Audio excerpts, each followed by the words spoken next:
अब सिजेरियन का ग्राफ हम देख रहे थे, 0 हो गया। विभागीय मंत्री होने के नाते मैं सतत रूप से पूरे छत्तीसगढ़ में दौरा करता ही रहता हूँ। जिले में सबसे ज़्यादा जो मलेरिया का API इंडेक्स है वो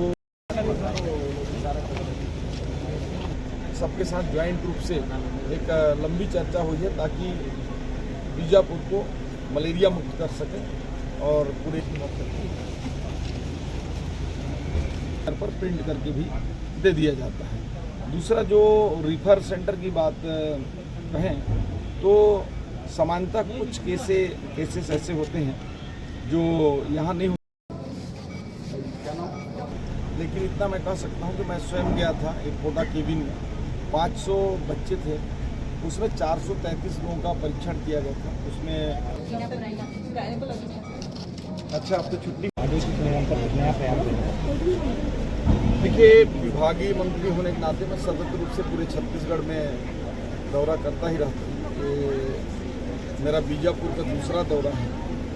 पिछले वर्ष भी मैं यहाँ दौरे में आया था और निश्चित रूप से बैठक के बाद और कई ऐसे आयुष्मान आरोग्य मंदिर, सामुदायिक स्वास्थ्य केंद्र और कोटा केबिन्स, वहाँ से होते हुए डिस्ट्रिक्ट हॉस्पिटल का भी आज निरीक्षण किए और निरीक्षण के दौरान सभी से बातचीत की, पेशेंट से बात किए, स्टाफ से बात किए, डॉक्टर्स से बात किए और यहाँ हॉस्पिटल में जो कमी है उस विषय पर विस्तार से चर्चा हुई और हमारे साथ CGMSC के चेयरमैन भी साथ में चल रहे हैं।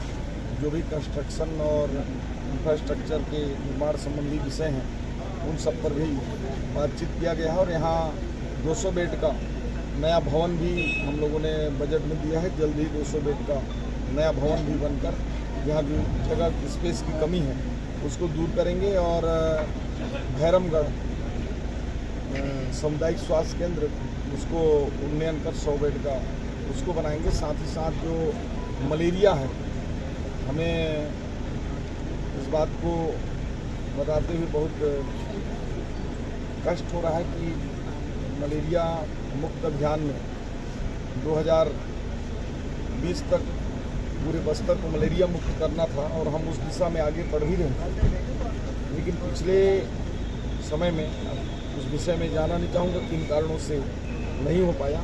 हम अभी मलेरिया मुक्त बस्तर की ओर लगे हैं और पूरे प्रदेश में बीजापुर जिले में सबसे ज़्यादा जो मलेरिया का API इंडेक्स है वो लगभग 38% है, जो हमारे प्रदेश के औसत 0.98 से बहुत ज़्यादा है।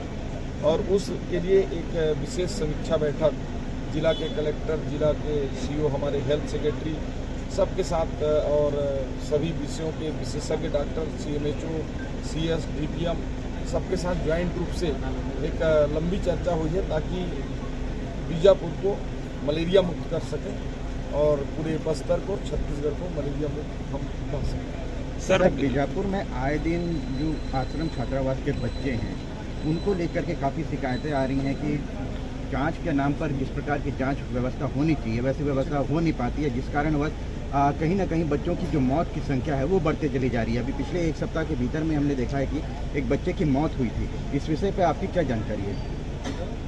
देखिए, किसी प्रकार का मेडिकल में लापरवाही की वजह से मृत होने का कोई विभाग के पास अभी तक मुझे जानकारी नहीं है, लेकिन इतना मैं कह सकता हूँ कि मैं स्वयं गया था एक कोटा केबिन में, 500 बच्चे थे, उसमें 433 लोगों का परीक्षण किया गया था। उसमें 12 या 13 लोग मलेरिया पॉजिटिव पाए गए थे, उनका इलाज किया गया और वो सभी फिट होकर फिर से पढ़ाई कर रहे हैं। सर, डॉक्टरों की कमी पाई गई है सर बीजापुर में, क्या बोलना चाहेंगे सर? निश्चित रूप से डॉक्टरों की कमी पूरे प्रदेश में है, वो भी स्पेशलिस्ट डॉक्टरों की जी। और हम तो तत्काल भर्ती भी कर रहे हैं, उनको केवल वो आने की सहमति दे देते, उनको DMF से टॉपअप भी दिला रहे हैं, लेकिन स्पेशलिस्ट डॉक्टर पूरे प्रदेश में नितांत कमी है। फिर भी हम प्रयास कर रहे हैं कि बीजापुर में जैसे डिस्ट्रिक्ट हॉस्पिटल में सभी विषयों के लगभग विशेषज्ञ हैं। एक रेडियोलॉजिस्ट की कमी है जी, उसको जल्दी भेजा जाएगा। सर, जिला अस्पताल में काफ़ी कुछ कमियां नज़र आती है, जैसे कि एक्सरे विभाग में जो है एक्सरे कॉपी दिया नहीं जाता है, मोबाइल पे उनको दिया जा रहा है। उसके अलावा कई सारी ऐसी समस्याएं हैं जो कि ग्रामीण जनों को आने के बाद में यहाँ पे दिक्कतों का सामना करना पड़ता है। विशेष तौर पर बीजापुर जिला ही इस पर क्योंकि रेफर से होना है या फिर कुछ लग रहा है आपको कि कर सकते हैं इस पर? देखिए, आपके दो प्रश्न हैं। पहला तो जो एक्सरे की फिल्म की बात है, अब नया ज़माना आ रहा है, नई टेक्नोलॉजी आ रही है, तो फिल्म की आजकल बहुत ज़्यादा मैनुअल उसकी आवश्यकता होती नहीं है, क्योंकि उसमें एक फिल्म को कॉपी करने में लगभग 200 रुपये खर्च आते हैं। तो ये विभाग ने सैद्धांतिक रूप से सहमति दी है कि उसको PDF बनाकर व्हाट्सएप में दे सकते हैं, और डॉक्टर्स भी उस व्हाट्सएप के माध्यम से देखते हैं। यदि जिसको फिल्म चाहिए होता है उसको रियायती दर पर प्रिंट करके भी दे दिया जाता है। दूसरा, जो रिफर सेंटर की बात कहें तो सामान्यतः कुछ केसेस ऐसे होते हैं जो यहाँ नहीं हो सकते हैं, लेकिन मैं तो आज देखा, मैं कोई अपनी विभाग की बड़ाई वाली बात नहीं कर रहा हूँ, यहाँ पूरे के पूरे मैं देखा MCH में 50 बेड का है, उसमें 100 के आसपास पेशेंट हैं। यहाँ भी जो 100 बेडेड है, यहाँ भी जितना बेड है उससे ज़्यादा भरे हुए हैं, तो इसीलिए तो हम 200 बेड का दे रहे हैं। तो मुझे लगता है कि जो रिफ़र हो रहे हैं तो विशेष परिस्थितियों में हो रहे हैं, तो निश्चित रूप से उसको भी कमी करने का प्रयास पूरा हम कर रहे हैं।